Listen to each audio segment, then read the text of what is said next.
A very big, warm welcome to you tonight, whether you're coming and joining us on Zoom or whether you're joining us on Facebook Live.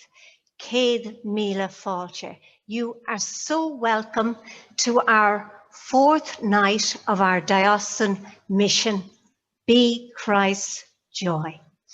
As you know, this is part of our daily schedule, and all is going well tonight so far from a technical point of view. We're here, aren't we? So well done. The format of the night you're probably familiar with.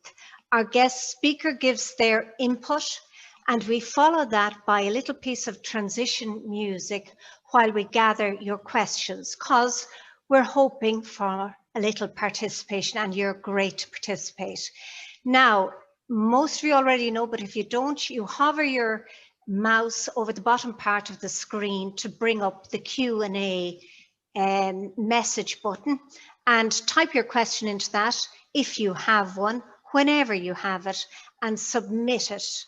And Frances Rowland is working in the background on your questions, and she'll join us after that piece of music, and she'll bring back your questions and we'll put them to our guest speaker. So indeed, we love your participation, so thank you very much, and certainly do. On to our guest speaker.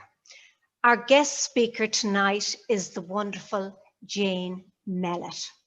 Jane is an environmental activist, and she's the Laudato Si officer with Trócaire. What is Laudato Si?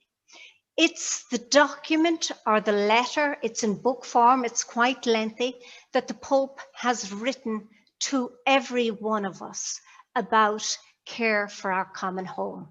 And if you don't have a copy of this, it's on our website, diocesesofkerry.ie.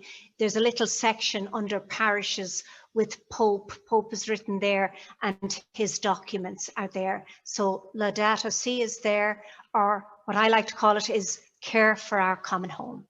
Back to Jane. Jane spent about 8 years working in Dublin, in Ballyfermot, as a pastoral worker. So she was with the Archdiocese of Dublin.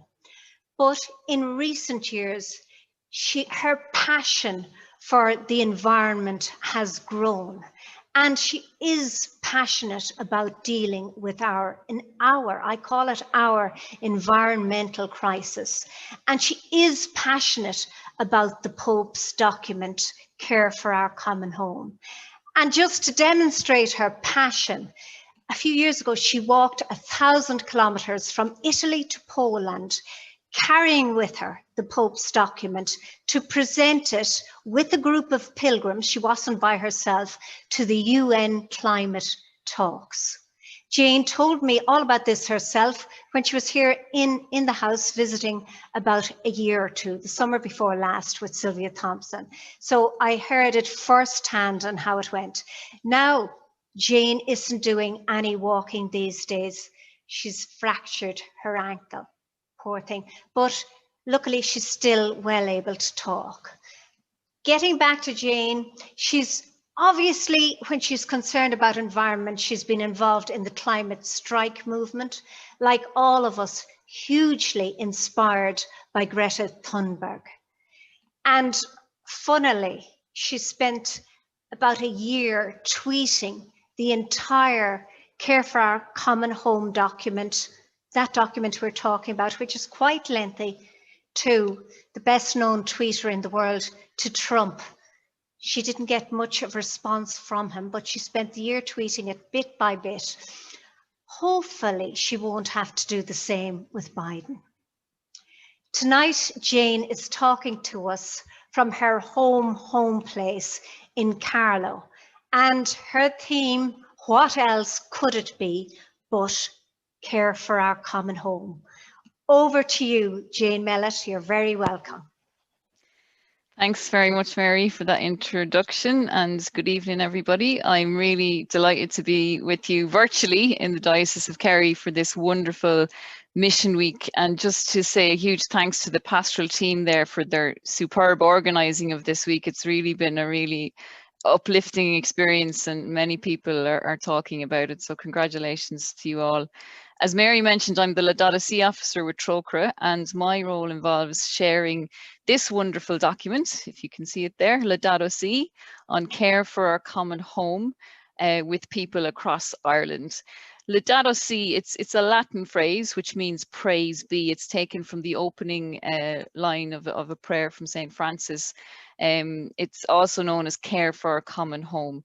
It's a letter written by Pope Francis to each of us. He writes it to you, he writes to me, he writes it to the entire world. And it was published in 2015, and it's really a rallying call to the world. He's asking us to take urgent action that is desperately needed in order to address the environmental crisis our world is facing. And in the opening lines of the document, Pope Francis says to us, he says, "I wish to address every person living on this planet.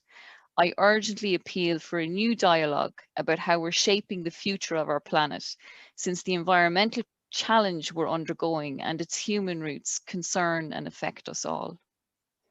And today, through the beautiful morning and evening prayers on this mission, we've been invited to reflect on how we can be Christ's joy in the world through our vocation to care for our common home. Laudato Si, the document, is rooted in the spirituality of a much loved Saint Francis, the patron saint of ecology. And Pope Francis invites us to look out at the world just as Saint Francis did. He invites us to put on the spirituality of Saint Francis. So in Laudato Si, we read the following: "Just as what happens when we fall in love with someone, whenever Saint Francis would gaze at the sun, the moon, or the smallest of animals, he burst into song, drawing all other creatures into his praise." So there's some really beautiful passages in Laudato Si that you can meditate on, reflect on, time and time again. In recent times, we have been told by scientists that we have a small window of time to address some very serious issues that our world is facing. We've been told of the shocking loss of biodiversity in Ireland and around the world. And only last year, a Living Planet report told us that 68% of wildlife has disappeared on our planet since 1970 due to human activity. We know that plastic is everywhere, destroying our oceans, entering into our food supplies. We've seen images of the fires in our great rainforests, a worrying tipping point for everyone in our world, as these vast ecosystems are the lungs of our planet. The facts and statistics of the crisis go on and on. They are upsetting, and they can leave us feeling overwhelmed and helpless. In Ireland too, we're beginning to see the effects of this crisis. One example being the drought back in 2018, which affected so many farmers across the country. The fierce storms we experience in recent winters causing millions of euros worth of damage and flooding, sea level rise impacting our coastal communities. And scientists even now are linking this current COVID-19 pandemic to the loss of habitats in our great forests, which push animals and viruses into places they should not be. So there's a massive personal and economic cost to ignoring the facts, to ignoring the cry of the earth. And this topic can be overwhelming.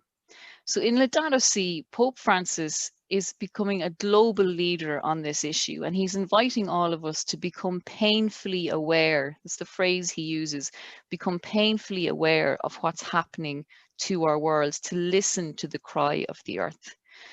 But one would wonder where on earth we could start. Laudato Si is a roadmap for us. It's a journey that we are invited to begin. Simply, our first port of call is to spend more time in nature. And I'm just going to share a couple of images with you to aid our reflection this evening. And it's an image that many of you in the Diocese of Kerry would be familiar with, I'm sure. So hopefully you can see that there on the screen. A couple of years ago, I climbed Carrauntoohil with Sylvia Thompson, who's in the picture as well. And it was a really challenging day, a tough day, but a wonderful day as well.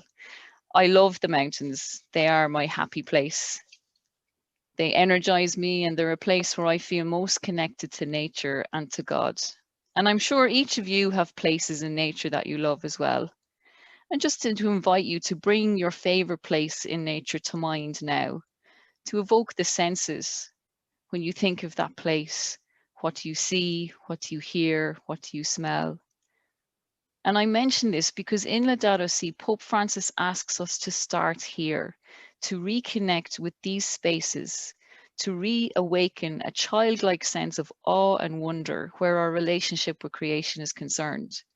Because he says we've forgotten who we are and where we come from. We've lost our connection with the natural world. The roots of the ecological crisis, he says, are in fact deeply spiritual. And that beautiful quote on the screen from Laudato Si, standing awestruck before a mountain, he or she cannot separate this experience from God.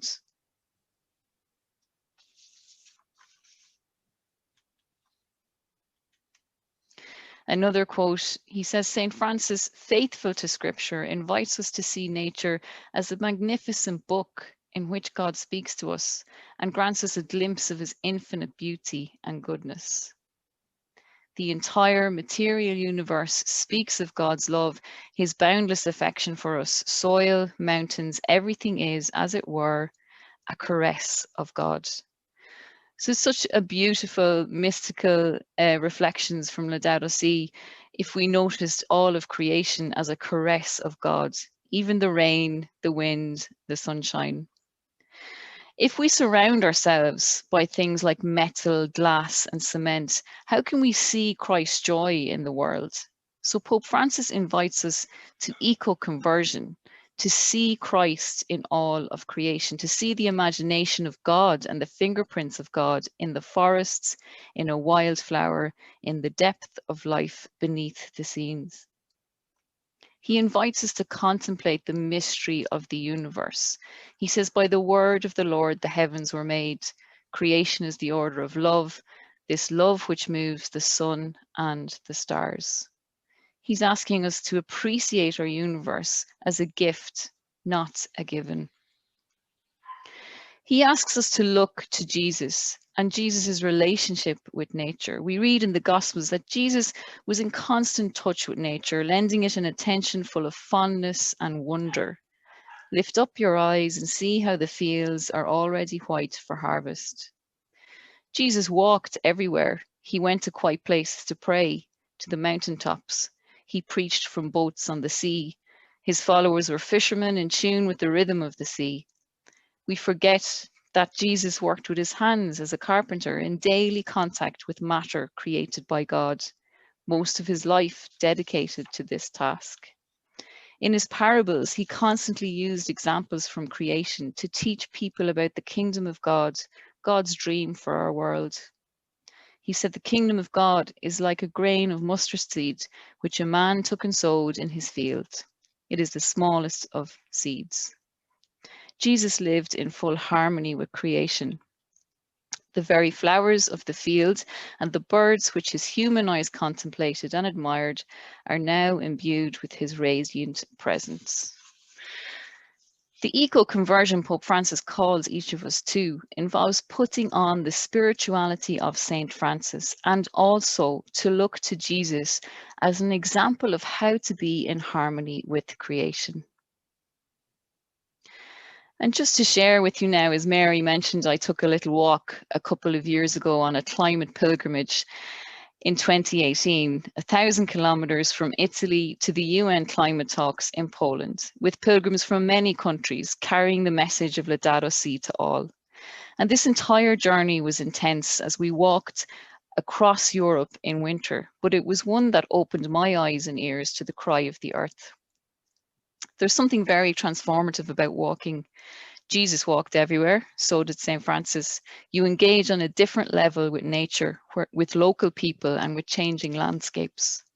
In our group, we're survivors from a devastating storm which hit the Philippines in 2013, known as Typhoon Haiyan. It's the strongest storm ever recorded to make landfall in human history. The strength attributed to the warm waters it traveled over in the Pacific Ocean, a problem fueled by the climate crisis. This storm killed 10,000 people in just 2 hours and displaced 14 million others. My friend and fellow pilgrim Joanna Sustento lost her entire family in that storm. Her parents, her brother, her sister-in-law, and 3-year-old nephew washed away in the storm surge. As I journeyed with these pilgrims over 2 months across Europe, it really opened my eyes to the realities of the ecological crisis our world faces. This crisis for me is no longer something that's happening to people far away whom I do not know. This crisis involves my friends, our brothers and sisters, real people, real families who are on the front lines of this crisis. And our Christian faith teaches us love of neighbor. This is a radical love which Jesus preached and demands that we act for those who are oppressed in any way. This includes people suffering the disastrous consequences of climate change and our own young people who are inheriting an environmental mess. In Laudato Si, Pope Francis asks us this very important question. He says, what kind of world do we want to leave to those who come after us, to children who are now growing up? And this is the same question that the youth climate movement are asking of us today. In 2019, Pope Francis met with this amazing young woman, Greta Thunberg, who I'm sure you're all familiar with, the young Swedish climate activist. And he congratulated her on her work, her efforts. He supports the climate strikes. He urged her to continue. That phrase from John's Gospel comes to mind, I come that they have life and have it to the full. So what kind of world are we inviting people into, this fullness of life, if it is a world filled with destruction and chaos? So Pope Francis calls each of us to a profound interior conversion. He says we need an ecological conversion where the effects of our encounter with Jesus Christ become evident in our lives and in our relationship with the world around us. He says living this vocation to be protectors of God's handiwork is essential to a life of virtue. It's not an optional or a secondary aspect of our Christian experience. He invites us to hope. He says hope has us recognize there's always a way out. We can always redirect our steps. We can always do something to solve our problems.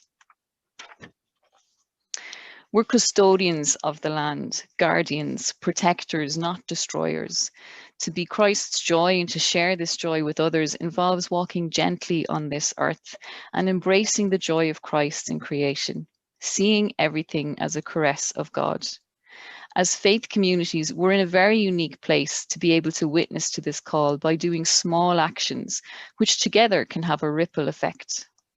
The roots of this crisis are deeply spiritual. So as faith communities, this is something we can help to address, to invite everyone into this ecological conversion through prayer, liturgy, and action.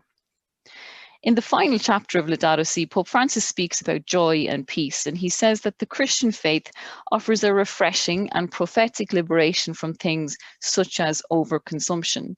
He reminds us of an ancient lesson that less is more and invites us to live simply, to shed unsatisfying needs. Laudato Si urges us to find peace within ourselves because issues such as consumerism are driven by a lack of peace. This will help us to live life to the full. A simple action he advises is to embrace and to return to grace before meals. A simple act of gratitude, eating mindfully, being attentive to the gifts which have been given to us, the lives of plants and animals. Pope Francis reminds us of Saint Therese of Lisieux, who invites us to practice the little ways of love, small gestures wherever we find ourselves. We serve God and creation with acts of kindness, love, and care. He notes that not everyone is called to the same sort of action, for example, politics, but each of us are called to some sort of action in addressing this crisis. He says community actions, when they express self-giving love, can also become intense spiritual exercises and experiences. On the climate pilgrimage, I found active hope, not so much in the UN conference, but in the people we met along the way. Communities, groups, and parishes who are doing what they can where they are to effect change. This is how the environmental crisis will be solved, from the grassroots. Greta Thunberg, the young Swedish climate activist, rightly says, hope is found in action. When we start to act, hope is everywhere. So instead of looking for hope, look for action, then the hope will come. I find hope when I see parishes signing up to things like the Eco Parish Awards. The Diocese of Kerry shines as a beacon of hope as Ireland's only eco-diocese.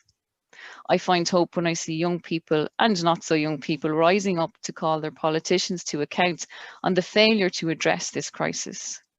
I find hope when I see a local parish turning their lawn into a wildflower meadow for pollinators. I find hope when the parish centre implements recycling stations, or when people of faith come together to plant trees wherever they can. I find hope when our liturgies lament the destruction of biodiversity and our prayers invite communities to respond to the cry of the earth. I find hope wherever people are living out the call of Pope Francis to a profound interior conversion, where our relationship with God's creation is concerned. So I leave you with a question to reflect on. To be Christ's joy in this world, how can you care more deeply for our common home? How can you live Laudato Si? I invite you to pray about this and to see where you are being called to. I invite every parish to celebrate the season of creation during the month of September. All the resources are provided for you and support is available. This is one thing that we can all do together. Pope Francis tells us all it takes is one good person to restore hope. He says truly much can be done.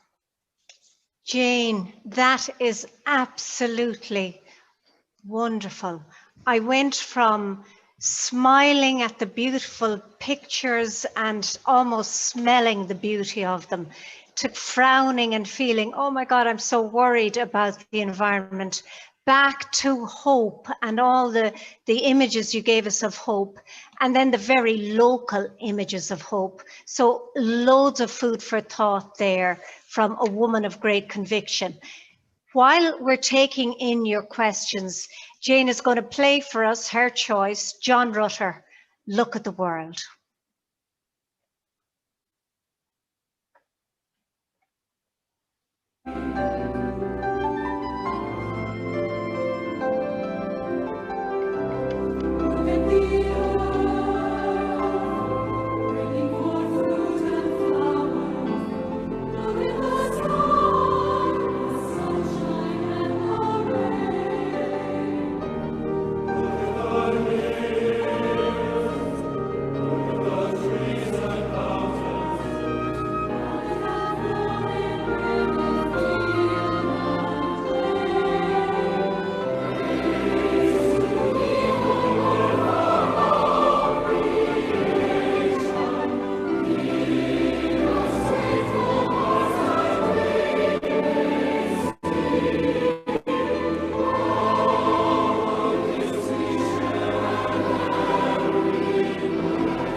That's beautiful. Thank you, Francis Rowland, for joining us, for bringing us the questions. So, Francis, do you want to pose one or two of those questions I do from? indeed.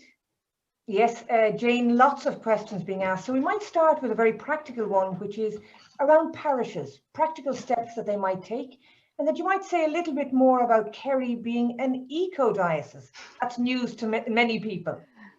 Absolutely. I'll mention three things for parishes. The first thing I'd suggest to parishes who are starting from scratch is to celebrate the season of creation. It runs from the 1st of September to the Feast of St. Francis on the 4th of October. And it is a wonderful new addition to our liturgical calendar. So that's where I would encourage people to start. Lots of resources available. I know your own JPIC committee can support parishes in that endeavour, and I can as well.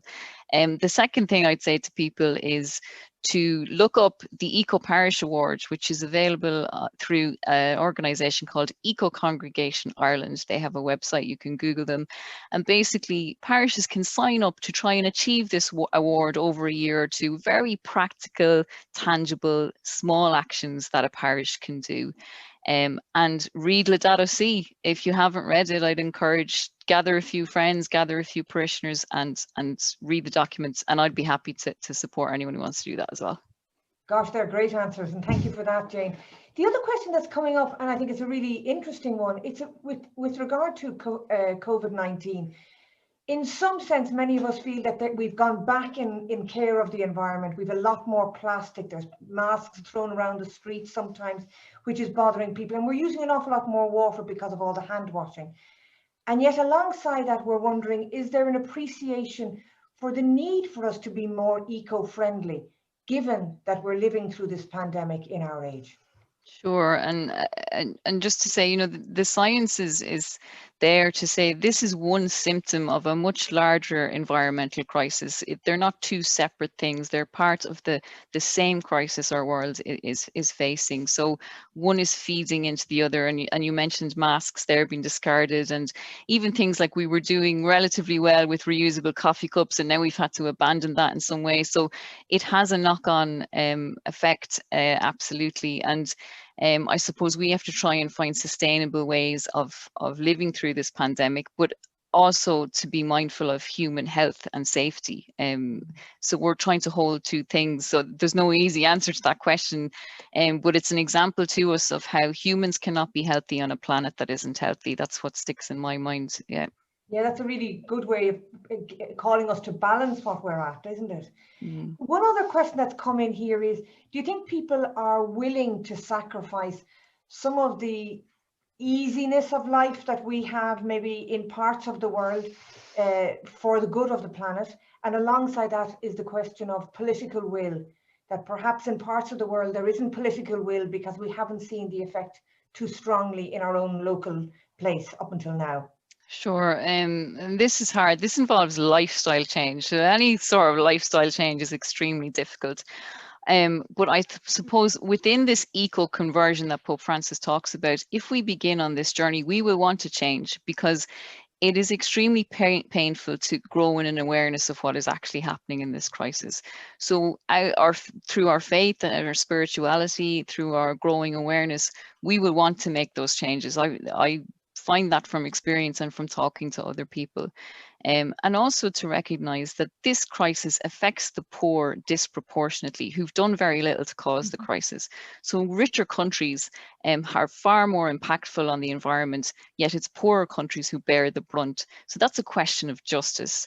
And Catholic social teaching tells us that the preferential option for the poor, the love of neighbour, that we are meant to deeply care about situations of injustice. So that is willing us on as well. What was the second part of that question, Francis? Sorry.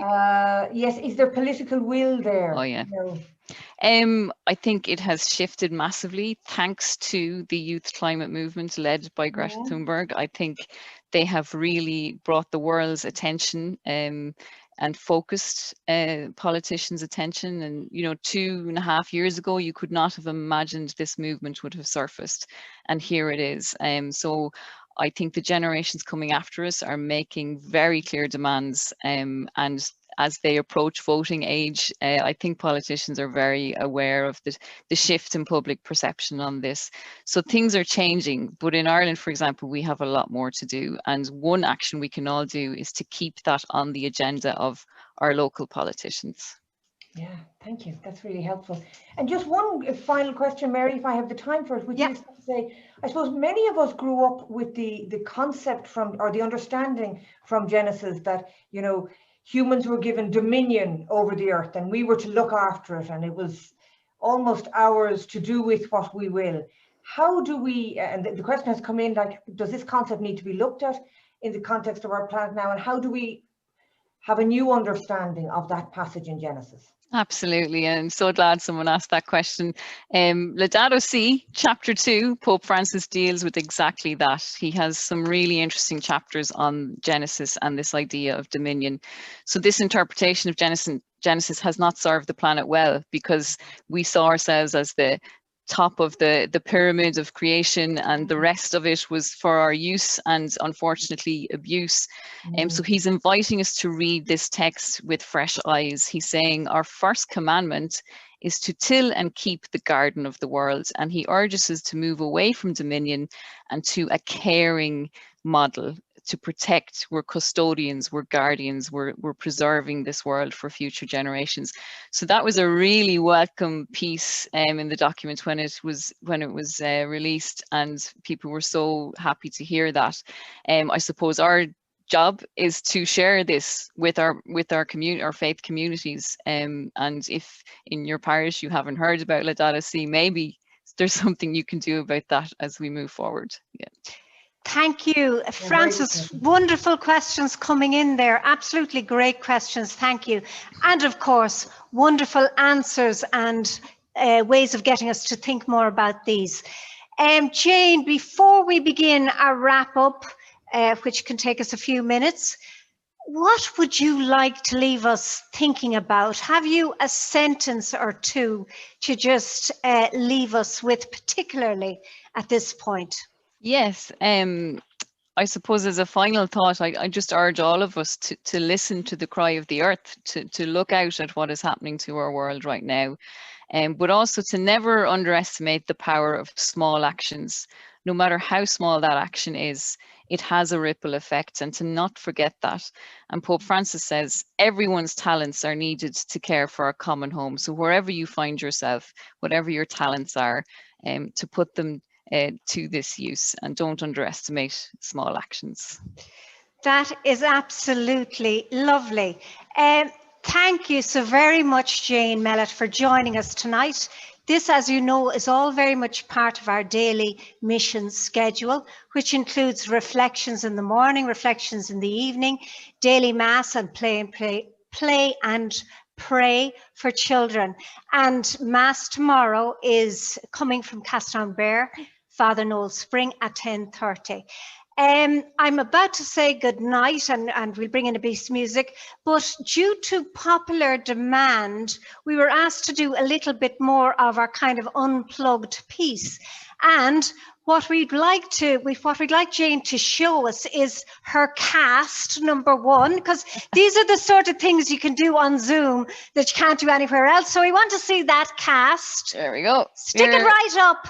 I want to know, is that an environmentally friendly cast, Jane? I have no idea, but is it working? It's working. You can walk around in it. It's very useful and very sturdy. So as I had a broken ankle, I didn't ask that question at the time about. This is what happens, and this is what happens with the coffee cups and everything. You're afraid you'll catch COVID, and you just take what they're giving you. But the other thing, we heard a dog barking there the background. I think there could be a little pup coming up to say hello. This is Molly. Say hi, Molly. Molly, a little bit closer. Get the camera right on her. Oh, very good. What is she? Oh, they're getting younger every night. What is she called? This is Molly. Oh, our new puppy. Yeah. Say hi, Molly. How old is Molly? She's 3 months about. Yeah. Well, I am not going to get you to ask her to bark because basically she's She already did. barking all night, but very, very pleasantly. Jane, thank you so much for showing us the cast, because you'll be able to shake it off and go up Carnthul again and on Hopefully. more pilgrimages. You have a beautiful little dog there, and as Father Peter McVeary said, you know, everybody needs an old dog these days, or a cat or something. Good night from me, Mary Fagan, from Francis Rowland. Thanks to Ger Godley, who's in the background making everything happen. Good night from the broader mission team, because there's a whole gang of people at a voluntary level, at a paid level, inputting into all of this. But we're delighted because you're reading the stuff, you're praying with it, you're looking at it, and you're taking action. Whether it's collecting litter tomorrow on the beach or out in your yard or whatever, you're taking action, and we're building community. What could be better? Jane, you've helped us with that tonight, so thank you very much. Join us again tomorrow on Mission with Kerry Diocese, and tomorrow night at 8 o'clock, when our special guest is Brother Richard Hendrick, and his theme